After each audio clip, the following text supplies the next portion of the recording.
అమ్మాయి గురించి రకరకాల చెప్పుకుంటా వస్తున్నాడు. డ్రగ్స్ తీసుకుందని, అది అని, ఇది అని. లేదండి, లేదండి, అదంతా కూడా ఫేక్ న్యూస్. హ్మ్. లేదండి, తనకి ఎలాంటి అమ్మాయి మా పాప గురించి మాకు తెలియదండి. అవునవును. చాక్లెట్ ఇస్తేనే కూడా తినకుండా వదిలేసేస్తా. అలాంటి అమ్మాయి ఒక డ్రగ్స్ అంటే ఎంత పాపని దిగదార్చాడంటే అలాంటి మూర్ఖుడి మీద నాకు ఎంతో అసలు కొట్టాలన్న బాధ అనిపిస్తుంది, కానీ సలాయించుకుంటున్నాను నేను అంతే. హ్మ్. వాళ్ళు ఒక అయితే మళ్ళీ తిరిగి వస్తే గనక ఇప్పటికీ రాజధానితో బతకడానికి మీ అమ్మాయి రెడీగా ఉంది. మరి మీరు అల్లుడు మేము సహకరిస్తామండి. అల్లుడు కింద ఒప్పుకోవడానికి. సహకరిస్తామండి. హ్మ్.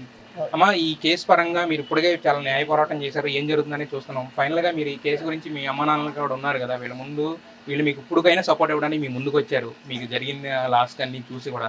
సో, ఫైనల్‌గా మీ టేక్ ఏంటి? ఈ కేసు గురించి ఏం చెప్పాలనుకుంటున్నారు మీరు? ఇప్పుడు అందరికీ కూడా మేము నార్మల్ పీపుల్ అవి ఉండొచ్చు, అతను పెద్ద యాక్టర్ అయి ఉండొచ్చు.